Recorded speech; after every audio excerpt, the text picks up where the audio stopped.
Hi, my name is Chris Winder. I'm the head of school here at the School of Risk and Safety Sciences.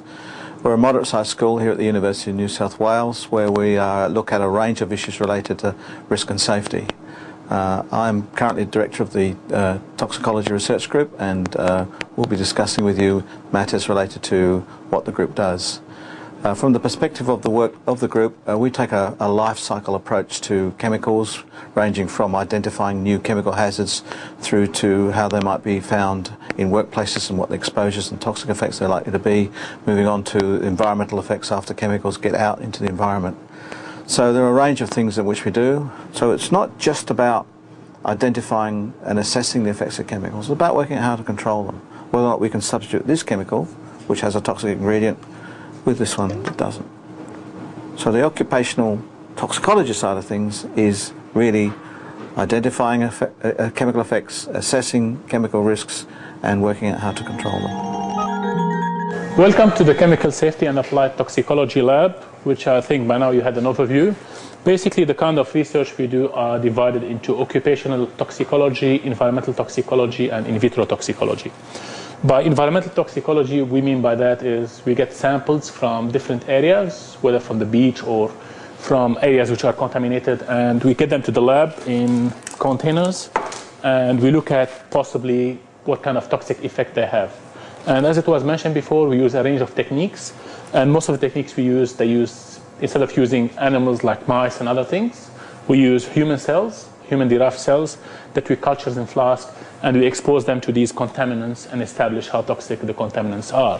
So it's really exciting, the work we do.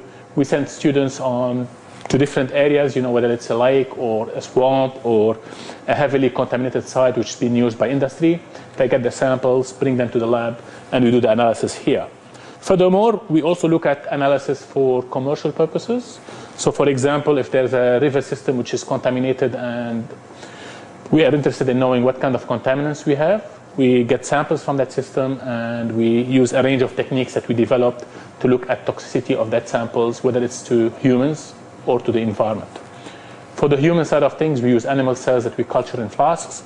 For the environmental side of things, we have a range of tests ranging from things like oyster tests and other tests that we can use to establish how toxic the substance is to the environment, basically.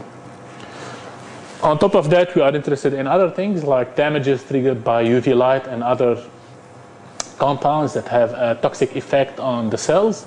And we have a research looking at what kind of toxicity is triggered by different UV doses and what kind of molecules or what kind of compounds we can use to make things more safer. For example, we can assess toxicity of sunscreen products, toxicity of formulations. We can do that in vitro using human-derived cells like skin cells and other cells, and we can correlate that to what we see in human skin by using skin biopsies coming from patients undergoing surgery. So it's really an exciting field. It's a challenge every day to come to work because of the different interactions you get from your colleagues, different things that you look at, and it's cutting-edge research which is really interesting and challenging. Basically, I mentioned we work with the human cell lines. The way we do it is we culture them into flasks similar to this one. So basically, they're cultured as cells that are attached to the bottom of this flask.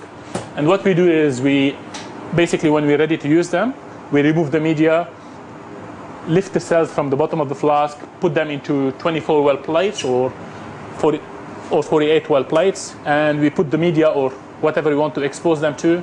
And from that, we look at toxicity of the substance that we use. So what you see here are lung cells which are attached to the bottom of that flask. We trypsin them, so we put something on them to digest the attachment, and then we count the cells, put them into smaller compartments, expose them to the substance, and from that we can look at how toxic is the stuff by doing something called a sigmoidal dose-response curve. So we correlate the dose that we give to the cells to the response we get. And it's quite interesting the amount of, or the kind of results that you can get just from doing this simple analysis. And on top of the cell work that we do, we also work with bacteria. So we have a range of bacteria that we use for genotoxic testing. So we have a specific type of bacteria which has a humo gene in it, and we use that to establish possible genotoxic potential of any substance that we can get. So we do a range of testing, and we look at a range of products ranging from cosmetics all the way down to contaminated sites. The main focus of the research that we carry out in CSAT laboratories is on alternatives to animal testing. So instead of using mice, guinea pigs or rats to test different drugs, compounds, we actually use human cells. So we're isolating human cells out of the body, such as lung cells, skin cells and liver cells, growing them in tissue culture flasks, and once they're confluent, we're exposing different test chemicals to these cells. Once we have this data, we can actually extrapolate it back to the animal testing data that is available, and that way we can get an indication of just how sensitive or how toxic our tests are exactly. One of the emerging areas of nanotoxicology has led us into investigating the toxicity of UV skin pigments such as titanium dioxide and zinc oxide. These two compounds have been traditionally used in sunscreens. Obviously, with Australia's climate that we have, sunscreen is very important.